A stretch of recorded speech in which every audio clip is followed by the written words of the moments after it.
Hey guys, Omni here. Totally sorry about this. Completely slipped my mind to watch Legends this week, given everything going on and the other shows having, wrapped up their seasons. Honestly, Tuesday came and I was like, oh, no Flash tonight. Well, crap. Completely forgot to cover Legends. So we're going to be talking about that. If you haven't seen the episode yet, if you didn't beat me to it, we're going to be talking about the episode. I'm going to be going into some spoilers for the episode as well. So if you haven't seen it, be sure to tune out and come back once you have. Overall, this was a fun little episode. It was a zombie apocalypse episode. It's called I Am Legends. Good little play on that. Thought it was really interesting. So the episode opens, as we know, at the end of last episode, Astra was last seen with the Lachesis, calling upon her favor, her deal that was made between the two back in Hell, and the portal that connected the mansion to the plane and reality in which it was in the last episode has been severed by Astra, so the gang is stuck in London at this point. So Astra and the other Fates take control of the Wave Rider now that the Legends are kind of isolated away in John's mansion. And Gary's the only one on the ship. So we've got two different flows of story in this episode. We've got Gary on the ship with Lachesis, Atropos, and Astra. And then we have the gang stuck in London trying to get to one of Rip Hunter's set up Time Bureau safe houses, which should have some time carriers that they can at least use to get back to the Wave Rider. So it becomes a little bit of a trek across the nation to get to that location from where they are, with zombies along the way. Let's kind of start with the gang. So the episode is following the crew as they're trying to migrate their way through, and they slowly, it's hilarious because they don't have a car, they don't have any way to get anywhere because they're so used to the Wave Rider, the jump ship, and all that kind of stuff that there's this quaint little moment where it's just all of the Legends just standing out in the cold waiting for a bus. And I don't know what it is about that moment, but it made me laugh. It's hilarious. So when the bus finally does show up, they don't have any money to pay for the bus, so Mick gets impatient and just throws the bus driver off and they steal it. While they're driving along, they hit a zombie, or a person shambles onto the street, and Mick manages to just run it over, and it turns out it was a zombie. More show up, as we've seen before. Whenever Astropos was around, she could raise the dead. It happened back on that Supernatural set when they first encountered her. So she's apparently just spread this across that area, and it's just growing out of control in London. They manage to take out the small horde, but just before the army arrives and thinks that they're zombies because they're also kind of hankered and covered in blood now from fighting the ones that just attacked them. So the army just shoots Ava in the head as she starts to walk towards them and, try to explain the situation. Thankfully, they're immortal, but she still gets the wound, which is an interesting little play that even though they are immortal, they do still take the damage, though it heals and she Wolverines the bullet out of her head. Of course, she feels the pain because she's freaking out about it. And they're just like, oh, these ones don't die to headshots. So instead, they just capture them. So they're trying to figure out, they're in the back of this caravan as they're being, taken off to who knows where. So they try to figure out, Mick's like, I've been in the back of one of these before. It should have a weak spot by there. Nate, steal up, punch the door. They punch it, but the truck is driving super fast. So they're like, all right, well, we're immortal. This is going to hurt. So screw it. Just dive off.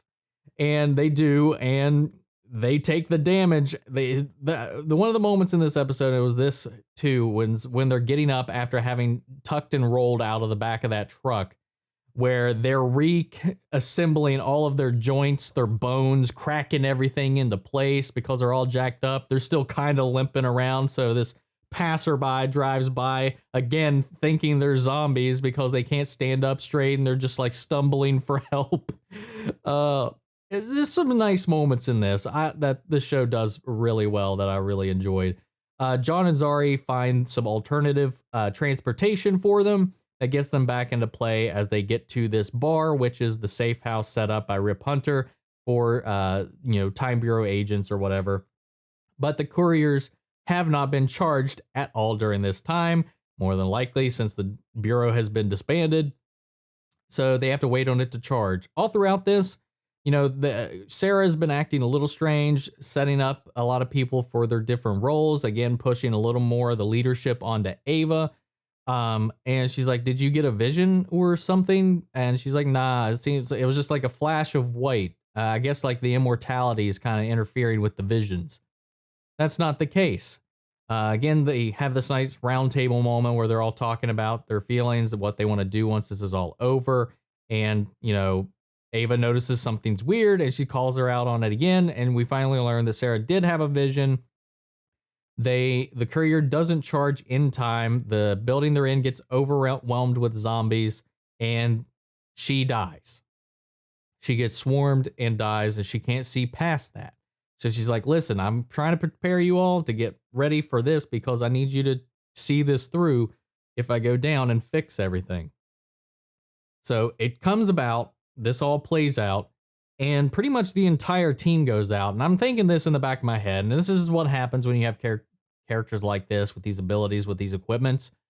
It happens a lot in The Flash too, where, his speed kind of takes away a lot of the tension. The writers have to write a way in which there's a struggle to get there. Because when you think about it, he can just flash time any situation and get it done before the villain ever even knows what's happening. But you got to suspend that part of your brain, or at least not let that happen. Otherwise, you don't really have any stories. So in that situation like this, I'm just like, well, Mick has his gun. He can just eviscerate all of these things with flames. You've got Constantine and his spells, and you got Nate who could just turn into steel and they can't even hurt him. But it happens. They all get overwhelmed one by one. They go down. Ava does what she can to hold off, and she gives the last courier to Charlie and sends her back to the Wave Rider to try to use the loom and save them all. So by the end of this, all of the legends, except for Charlie, is dead. So rewind on the ship. Gary's been trying to figure out what to do now that he's realized that Astropos and Lachesis and Astra are all here looking for the rings now. So he's trying to fix Gideon because they've disabled Gideon, and he gets this electric shock, which blows him away when he's trying to repair it because he doesn't know what he's doing.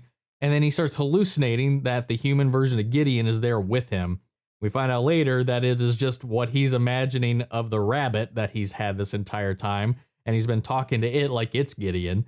And which explains some things that happened in there, because while they're spying on Atropos, Gideon's like, "I got an idea," and does this like little squatted hop with her arms out like this. And it's just goofy. And I was like, is she the rabbit? I don't know. Turns out she was the rabbit. But while all that's going on, Lachesis is still trying to manipulate Astra back onto their side. He's like, "Listen, if you stay human, you come with all the baggage of being a human. You won't have any immortality. Everything's fated to die and wither." And she shows her a future of what would happen if her mother was brought back. And she only shows her the part of her suffering and losing her in the hospital, passing away, suffering and dying. He's like, "Do you really want to go through all that again?" So she sides with them temporarily throughout this bit, as later they do find Gary, but he manages to kind of teleport the rings away so that they can't find them. So they try to torture the information out of him to get him to reveal where he sent them. And during all this, he has a little coming to heart moment with Astra about everything and talk no jutsu her back to their own side here. He's like talking about, is that all she showed you? What about the good times? What about good memories?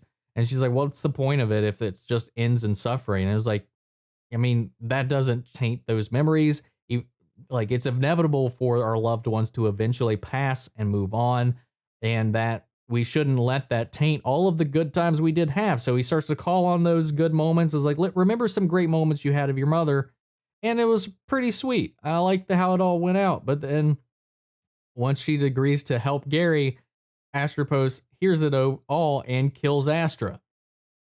And then by the time Charlie gets there, Gary's trying to figure out what's going on, and he sees that Charlie's back, so he's like, "Here, take the rings." And then Astropos kills Gary. And the episode ends with no one left except the three fates. So, and Charlie says this line, it was like, all right, let's do this thing or whatever. She's just like, I don't, ooh. So I don't know what's going to happen. I don't know where that leaves us. Obviously, by the end of this, Charlie's probably, I guarantee it, going to use the loom and bring back everybody, or use the loom to reset us in the original timeline, maybe to put fate back on its course, which of course would put Bayrod back at his death, would put Zari back at her original self, or we'll just be resurrecting the team and interfering and stopping the other two fates. Or maybe Zari, or not Zari, Charlie and her newfound like kinship, her strength or confidence, or her drive to do this right. Maybe she sabotages the loom and gains power over it. She finally is able to masterfully control it, gets control away from the two, and uses it against them. There's still 2 episodes left of this season, so it can't all be resolved in the next episode, which makes me wonder what's going to happen, what direction it's going to take. And, you know, I mentioned some of my favorite moments in this, but too, like, as well, but like, as they were on the bus, there were some moments with Constantine that I really like, because there's a recurring bit throughout this episode where he's trying to start smoking again. As we seen episodes ago, that after his lung cancer was revealed and all that stuff, he's been, you know, trying to stop, but I guess like he's immortal right now and it doesn't matter. So he's literally sitting under a "smoking will kill you" sign, trying to light up, while Zari's like trying to talk him out of lighting up that cigarette. And I like that moment because it calls back to the Constantine from the comics. It calls back to the situation with his addictions, with his alcoholism, with his smoking addiction and all of that, and how it was a coping mechanism, which is also one of the reasons he has been slowly dying, even though he doesn't have a soul. That's another thing I forgot to mention. The zombies have not gone after Constantine whatsoever because he doesn't have a soul. So I liked how they played around with that. The zombies literally would grab him and not do anything, or if they did grab him, like they just let him go, they wouldn't do anything to him. So he would pretty much just did what he could to protect Zari in a lot of these situations.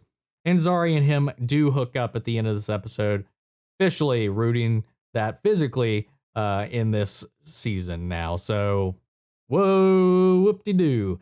I honestly, like, the last couple episodes feel like they've definitely just ignored completely the Nate side of the Zari relationship, and wondering if they're going to just move on from it and try to get us to forget about it.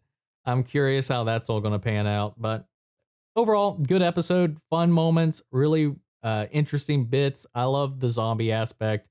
The way they handle it with the characters, of this tongue-in-cheek kind of nature of this show, it works, and it made it really enjoyable, really fun, and I dug it.